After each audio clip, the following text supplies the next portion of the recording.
Boa noite, meus irmãos.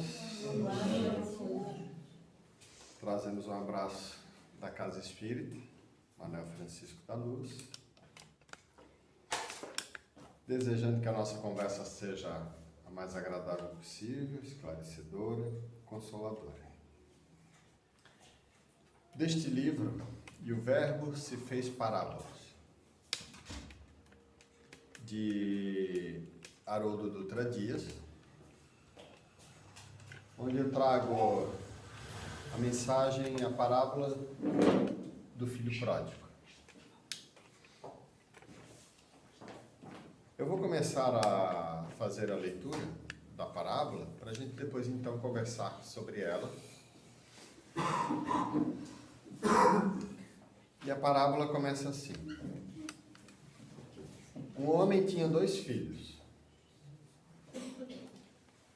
O mais novo disse a seu pai: Pai, quero minha parte da herança. Assim, ele repartiu sua propriedade entre eles. Não muito tempo depois, o filho mais novo reuniu tudo o que tinha e foi para uma região distante. E lá desperdiçou seus bens vivendo irresponsavelmente. Depois de ter gasto tudo, houve uma grande fome em toda aquela região e ele começou a passar necessidade. Por isso, foi empregar-se com um dos cidadãos daquela região que o mandou para seu campo a fim de cuidar de porcos. Ele desejava encher o estômago com as vagens de alfarrobeira que os porcos comiam, mas ninguém lhe dava nada. Caindo em si, ele disse: Quantos empregados de meu pai têm comida de sobra? E eu aqui, morrendo de fome. Eu me porei a caminho e voltarei para meu pai e lhe direi: Pai, pequei contra o céu e contra ti. Não sou mais digno de ser chamado teu filho. Trata-me como um dos teus empregados. A seguir, levantou-se e foi para seu pai. Estando ainda longe, seu pai ouviu e, cheio de compaixão, correu para seu filho e o abraçou e o beijou. O filho lhe disse: Pai, pequei contra o céu e contra ti, não sou mais digno de ser chamado teu filho. Mas o pai disse aos servos: Depressa, tragam a melhor roupa e vistam nele. Coloque um anel em seu dedo e calçados em seus pés. Tragam um novilho gordo e matem-no. Vamos fazer uma festa e comemorar. Pois este meu filho estava morto e voltou à vida. Estava perdido e foi achado. E começaram a festejar. Enquanto isso, o filho mais velho estava no campo. Quando se aproximou da casa e ouviu a música e a dança. Então chamou um dos seus servos e perguntou-lhe o que estava acontecendo. Este lhe respondeu: Seu irmão voltou, e seu pai matou um novilho gordo, porque o recebeu de volta, são e salvo. O filho mais velho encheu-se de ira e não quis entrar. Então seu pai saiu e insistiu com ele. Mas ele respondeu a seu pai: Olha, todos esses anos tenho trabalhado como escravo ao teu serviço e nunca desobedeci às tuas ordens. Mas tu nunca me deste um cabrito nem um cabrito para eu festejar com os meus amigos, mas quando volta para casa esse teu filho, que esbanjou os teus bens com as prostitutas, matas o novilho gordo para ele. Disse o pai: Meu filho, você está sempre comigo, e tudo que eu tenho é seu. Mas nós tínhamos que comemorar e alegrar-nos, porque esse teu irmão estava morto e voltou à vida. Estava perdido e foi achado.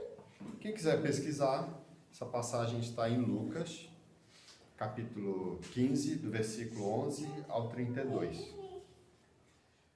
Vamos destrinchar a parábola agora, com a ajuda que nosso irmão Haroldo Dutra Dias nos deu neste livro, E o Verbo se fez parábola, começando da seguinte forma. Primeira palavra, pródigo. Nesse contexto aqui, ela não é em bom tom. É uma palavra no sentido pejorativo. Imagina você ganhar um cartão de crédito sem limite, esbanjar, gastar, sem dar o devido valor. Foi isso do contexto da época. Ele ganhou uma herança e gastou tudo, sem dar o devido valor para o contexto. Outra questão é que o dinheiro à época não tinha tanto valor como se tem hoje.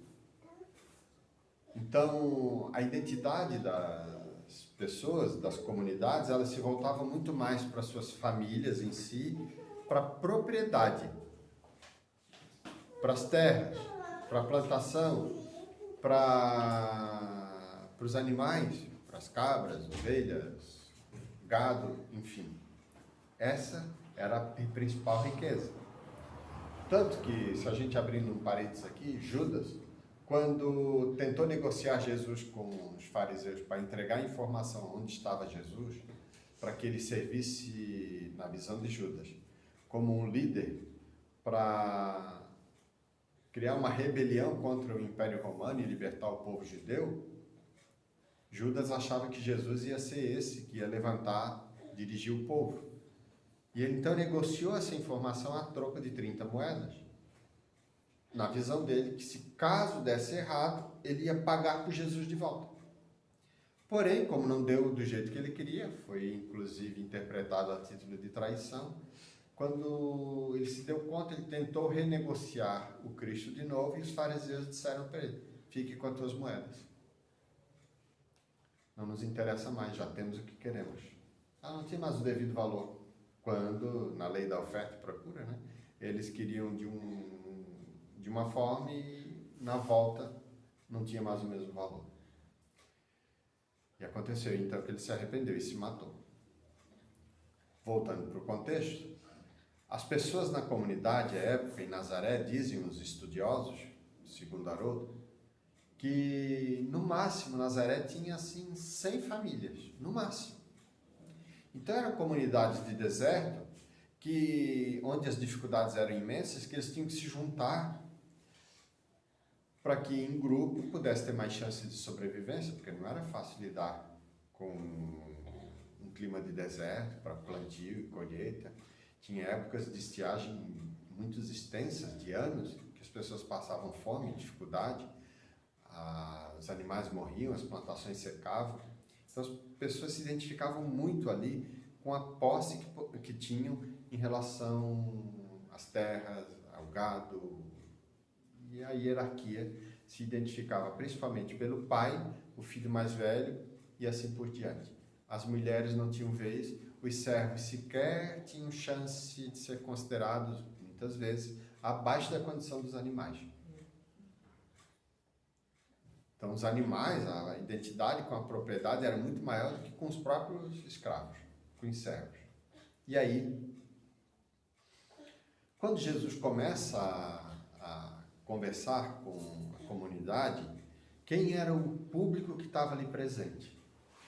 Imagina a época, uma comunidade de deserto, ali tem fariseus, tem publicanos, tem os escribas e tem o povo comum.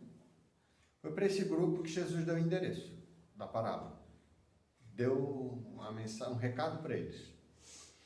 Porque Jesus se aproximou, imagina a gente se juntando na laje, somos convidados à casa de alguém para almoçar na casa, como se fosse uma honra, ser convidado por alguém. Foi isso que aconteceu com Jesus. Ele foi convidado. E aí se instalou, vamos dizer assim, na laje, onde o povo então se reuniu em torno dele.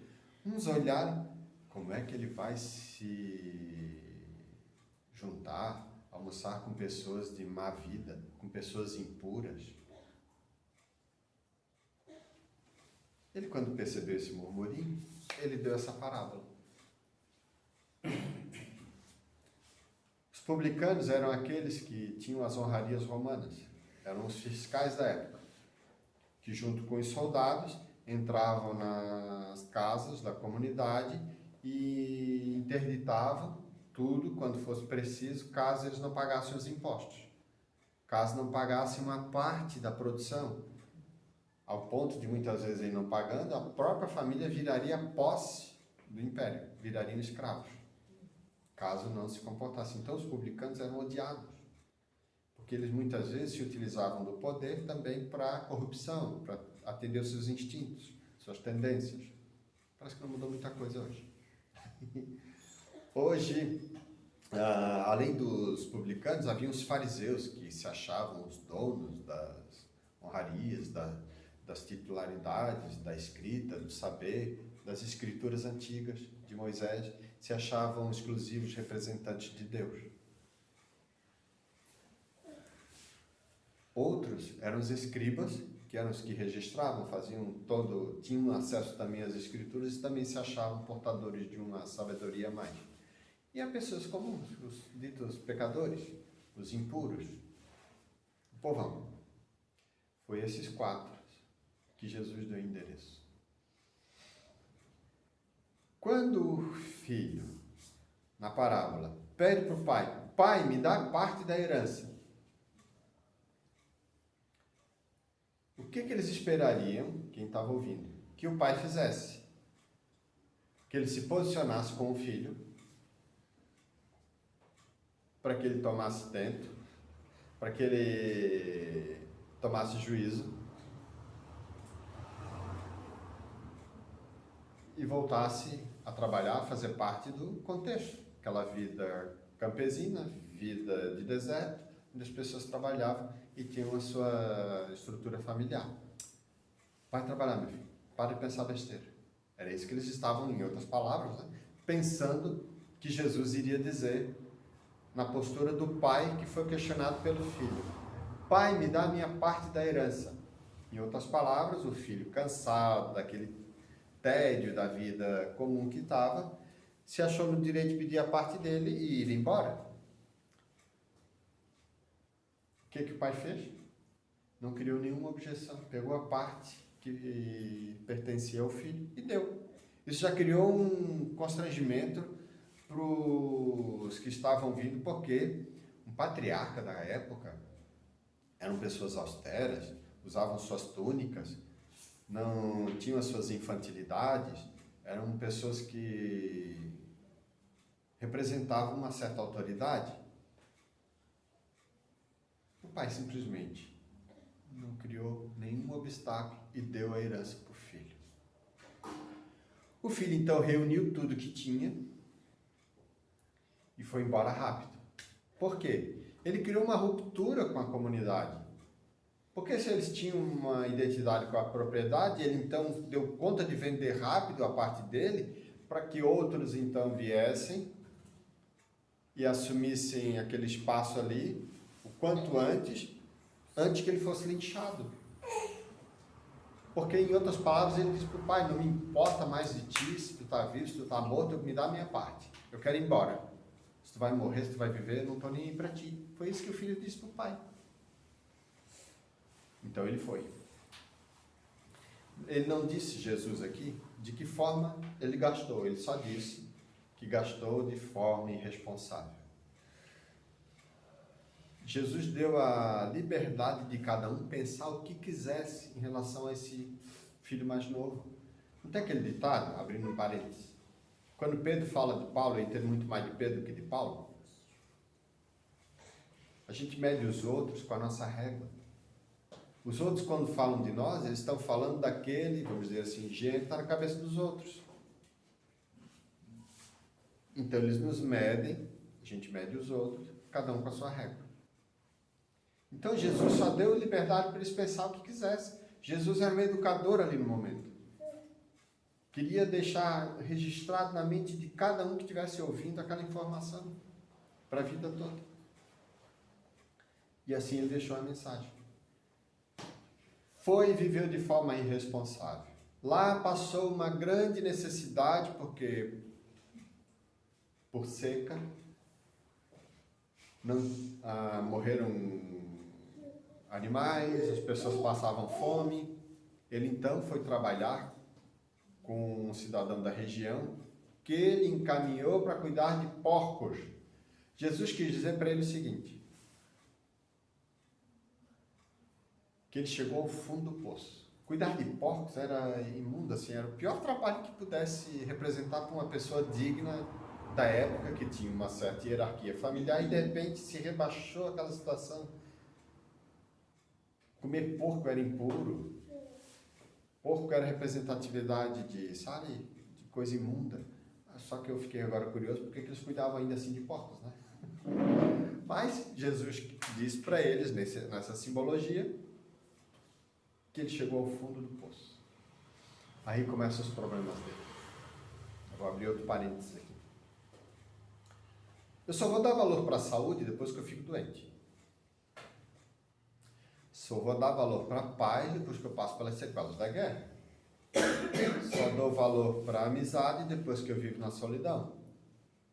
Só dou valor para a fidelidade depois que eu sou traído.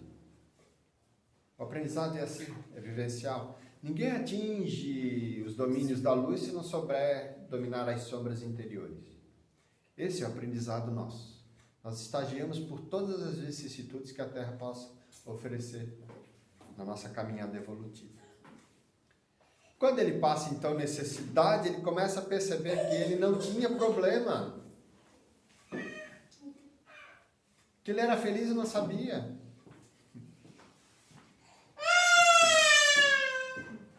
Que ele era feliz e não sabia. A vida dele era um mar de bênçãos. E ele ficou entediado daquela rotina e foi embora. Trazendo isso para o nosso dia a dia, se a gente for perscrutar bem assim a vida da gente, pensar bem pensadinho, sabe? A gente não tem problema. Nossa vida é um mar de bênçãos. Se a gente for olhar a nossa vida, nós não temos problemas. E a gente cria.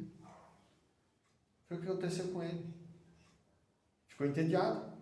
Por egoísmo, quis sair dali, pegou a parte dele, foi embora, gastou tudo, de forma irresponsável. E aí começaram os problemas. Aí ele então começa a voltar, a lembrar a saudade do passado. Ele lembrou do pai. Lembrou dos servos.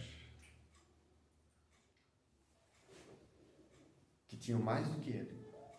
Eram felizes, porque tinham o seu trabalho, ganhavam, comiam, o pai dava tudo para eles.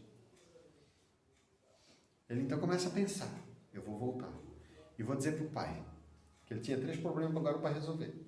Com o pai, com a comunidade e com o irmão mais velho, que a gente vai explicar em seguida. Aí com o pai ele pensou, eu acho que eu vou dizer para ele o seguinte, pai, eu não sou mais digno de ser chamado teu filho, porque eu fiz um erro, né? Cometi uma barbaridade dessas. Então, só me contrata como um dos teus servos, eu vou estar feliz. É isso que eu vou fazer. E se atirou no deserto em direção à casa dele. Quando chegou ao longe, o pai o avistou. Lembra que eu falei que os patriarcas eram pessoas austeras, sérias? Né? Não se viu uma pessoa dessa assim correr à toa. Haroldo até cita, se estiveres num lugar desse, vê um idoso desse com túnica correndo, corre também porque tem algum problema. Algo está desabando. E de repente, quando esse pai, tomado de compaixão, vê o filho, sai correndo na direção do filho. Imagina ali a comunidade olhando, o que este homem está correndo à toa? Eles foram ver, é o filho que voltou. Já Jesus já está dando um recado ali, que o pai representa Deus. O filho voltou. Ele não impôs nenhuma condição para receber o filho. Tanto que o filho, quando começou a falar, pai, eu pequei contra ti e tal. O pai, o que ele faz? Ele o abraça, o beija,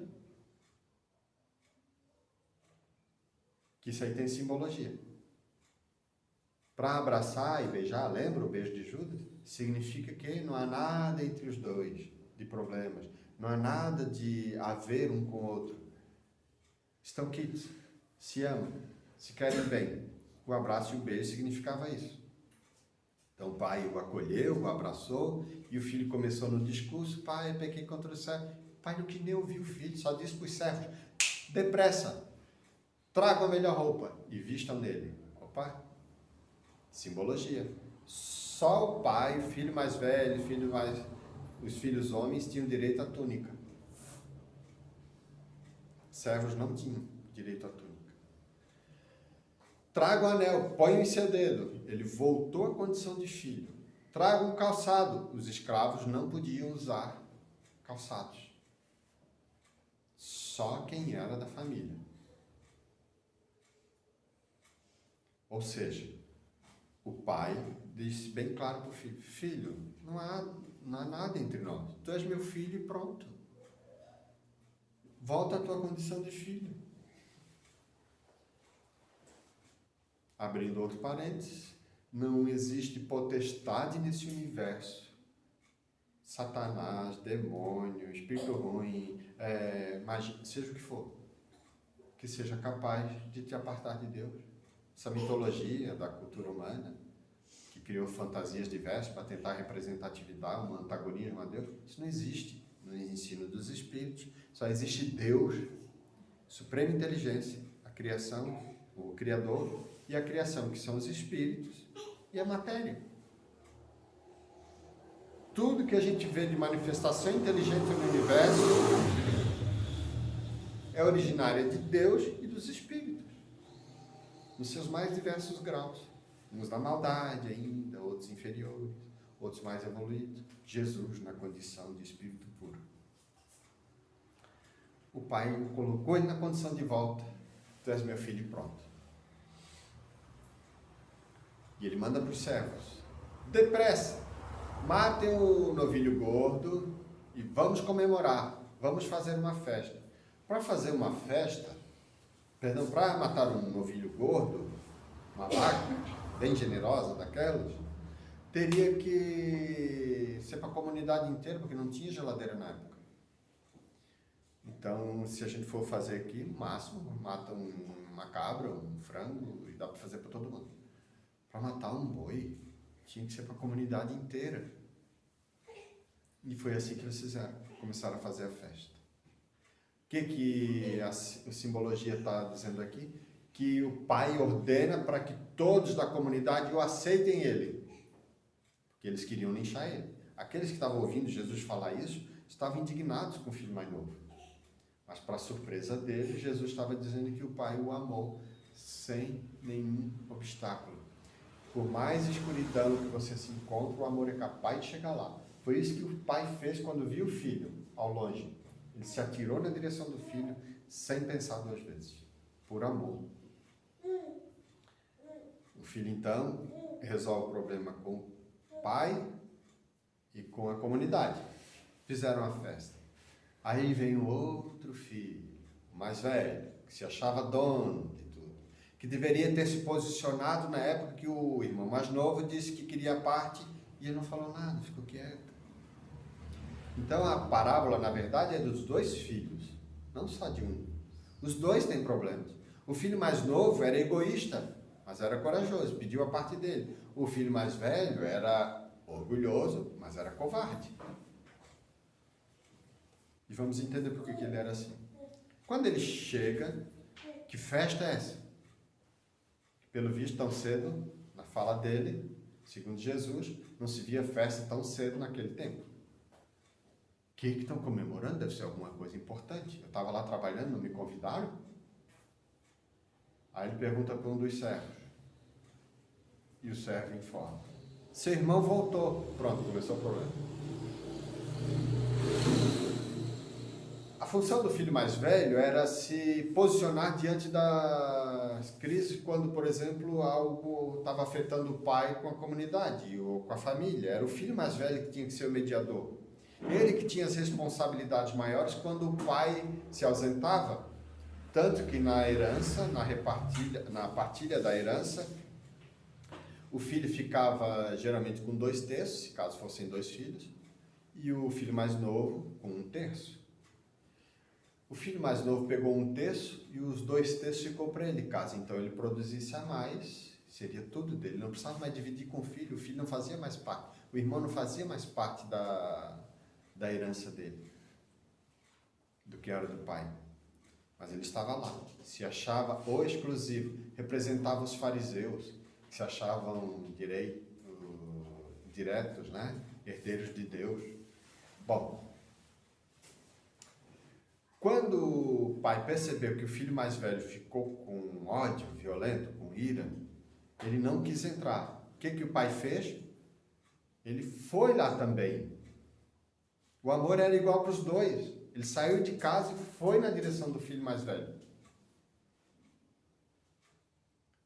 Interessante que o filho, então, se fecha com toda a raiva e diz para o pai. Ele perdeu a autoridade da Vossa Senhoria e começou a tratar o pai por tu. Por todo esse tempo eu fui teu escravo. Sempre estive contigo.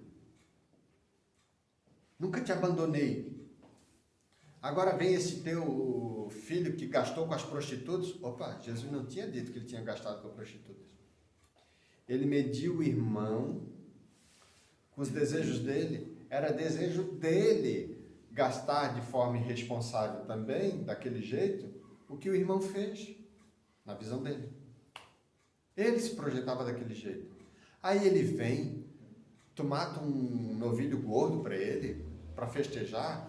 Por todo esse tempo, nem um cabritinho tu mataste para comemorar com os meus amigos. Ele deixou claro que também não estava nem aí para o pai. Não queria saber do pai. Ele queria era festejar com os amigos. Um era egoísta, o outro era orgulhoso. Um foi corajoso, o outro foi covarde. Mas ambos mostraram os seus interesses, as suas asinhas de fora, quando foram provados, testemunhados. E o pai então se posiciona: meu filho, eu sempre estive contigo. Tudo que é meu também é teu. A gente tinha que comemorar, porque o teu irmão estava perdido. Foi achado. Estava morto e agora está vivo. Está salvo. Nós tínhamos que festejar. O amor é para todos. Quando uma pessoa se redime, quando uma pessoa sai das zonas da escuridão, começa a canalizar a sua vontade no uso do bem, é festa no céu. Os espíritos. Todos aqueles que estão aqui festejando, se esforçando para o nosso bem, para o nosso crescimento, se sentem felizes em ver a nossa felicidade, os nossos reajustes. Em grau maior ou menor, essas características do filho mais novo, do filho mais velho, está em nós. O que deixa claro aqui Jesus na informação é que ambos são filhos do Pai e o Pai ama todos sem distinção. Foi essa mensagem que Jesus disse para eles: apesar de vocês serem assim, Deus ama vocês. Apesar de vocês quererem ou não. Apesar de a gente, não acredito em Deus, Deus nos ama igual. Apesar de eu dizer isso ou dizer aquilo, Deus me ama igual. E é fácil falar de Deus quando vai tudo bem. Mas na hora da dificuldade, dos testemunhos, quando eu sou traído, quando alguém me violenta, quando alguém entra na minha casa e violenta alguém dos meus, onde é que está Deus nessas horas? Como entender Deus? Aí o convite da gente estudar mais e mais com profundidade a doutrina espírita, porque ela nos dá resposta para tudo na nossa relação com Deus. Para tudo. Não deixa uma informação vaga, uma pergunta sem resposta a respeito da nossa relação com o Criador. É lindo quando a gente começa a entender que Deus está regendo a nossa vida em todo momento. Da nossa parte, trazendo a parábola para o dia a dia, a gente começa a questionar o que é propriedade nossa. Na essência da palavra, como eu já falei em uma outra oportunidade aqui, propriedade tua só é aquilo que ninguém pode te tirar. Se o teu carro está escrito lá no teu nome, no documento, fulano de tal, aí vem uma enchente, vem um ladrão, vem um banco, seja um acidente, seja o que for, na essência da palavra, a propriedade, o carro nunca foi teu. Tens uma casa, está registrado em 10 cartórios, no teu nome, aquele documento. Aí vem uma enchente, vem um evento da natureza, vem um acidente, seja o que for também, e te tiram a casa. Na essência da palavra, a casa nunca foi tua. baseado nesse princípio, nada é nosso, nem o corpo. Interessante que a gente tem um foco na vida de procurar, buscar tudo que não é nosso. A gente quer ter, possuir, controlar, manipular.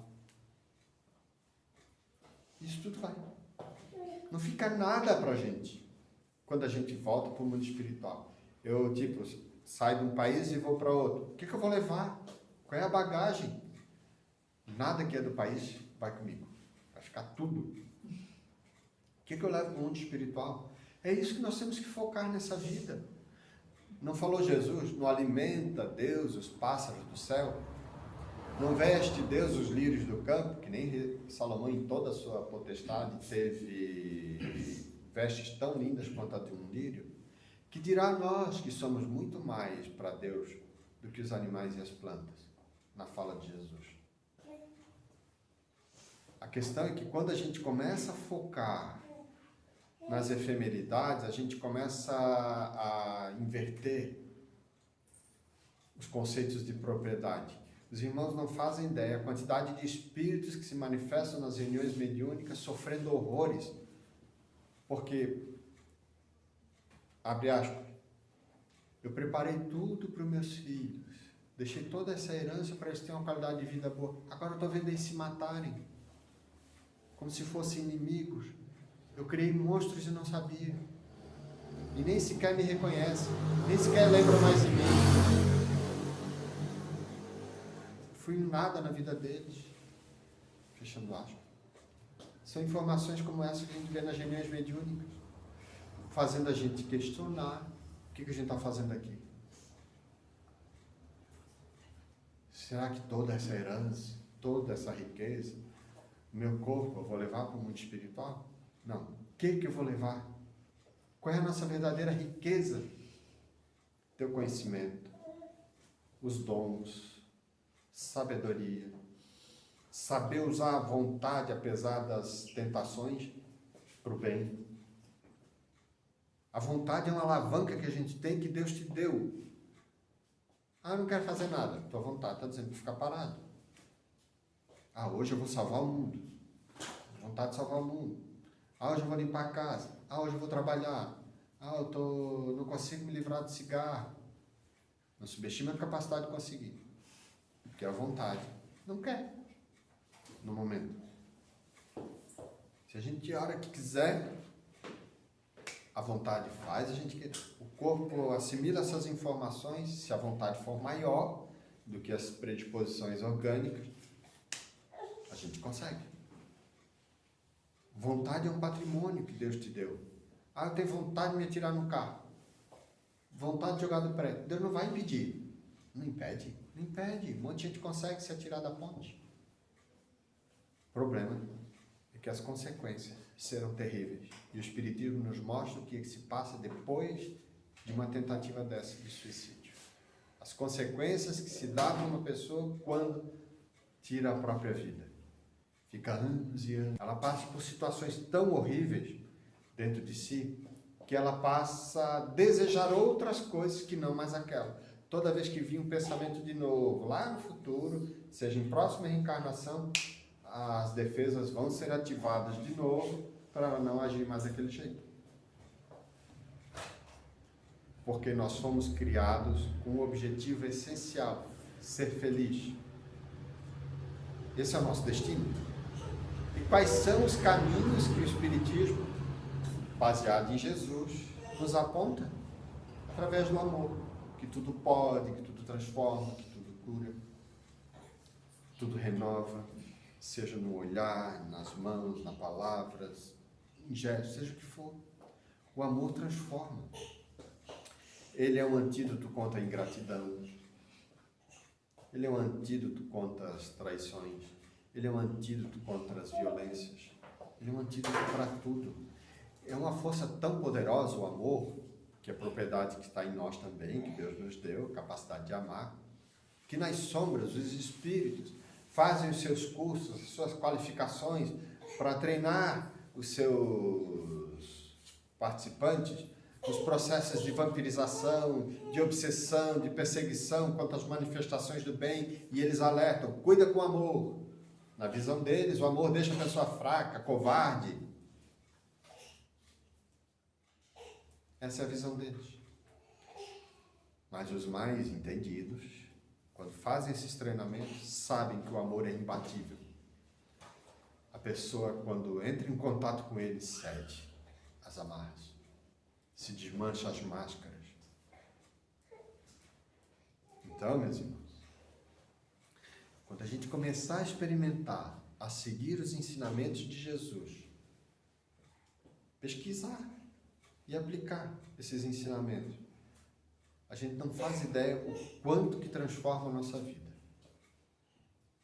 O quanto que a gente pode se permitir agora em buscar o conhecimento, porque o nosso maior inimigo se chama ignorância, falta de conhecimento. Muitas pessoas se arvoram em emitir opinião desprovido de sabedoria e acham que isso é virtude, como falava o ex-presidente dos Estados Unidos, Barack Obama. Não é virtude emitir opinião com ignorância. Então, quando eu começo a conhecer de onde eu vim, para onde eu vou, o que eu estou fazendo aqui, o que Deus quer comigo, qual é o meu papel enquanto espírito, passageiro numa vida humana, estou de viagem aqui, o que eu devo fazer para o ambiente? Eu começo a mudar meu conceito de bem e mal. Para eu fazer o bem, eu tenho que me mexer. Eu tenho que gastar energia para fazer o mal, basta ficar parado. Deixar as coisas acontecerem. Eu tenho que me posicionar, tenho que me envolver. Quando a gente começa a entender os ensinamentos que o Espiritismo nos dá, e a casa nos dá a oportunidade, os livros, uma série de fontes sérias nos dão esse manancial de luz, que a hora que você começa a descobrir, começa a entender algumas coisas, a luz do conhecimento substitui a superstição,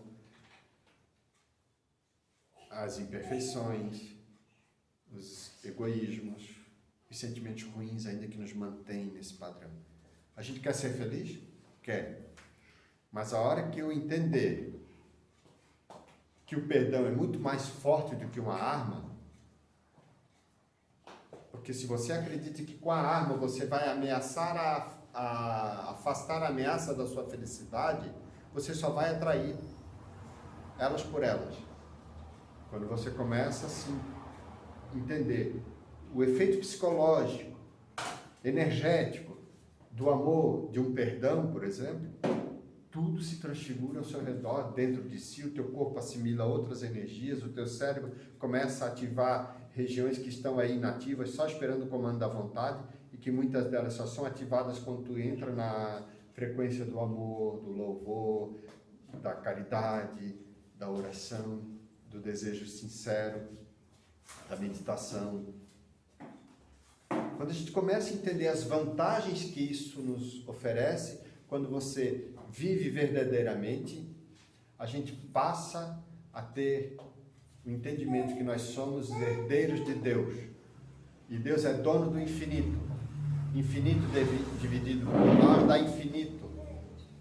Nós somos herdeiros disso tudo, que a gente pode usufruir com responsabilidade. Por enquanto, nós ainda estamos no papel de um outro personagem que está na parábola, são os servos. Os servos são aqueles que entram por paga para receber algo em troca e poder fazer aquilo, senão eles não fazem. Essa é a reflexão que Haroldo nos dá.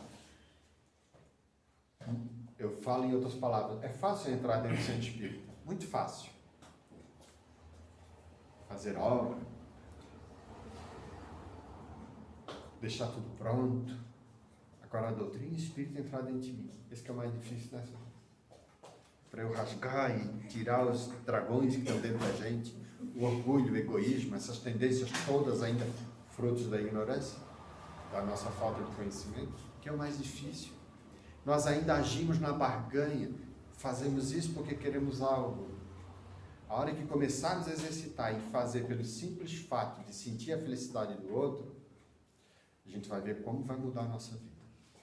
Um exemplo, quando um filho está se formando numa faculdade, por exemplo, e consegue pegar o diploma em mão, naquele momento da formatura ali, Os pais, muitas vezes, sentem muito mais felicidade, porque foram eles que se esforçaram pelo filho estar conseguindo aquilo.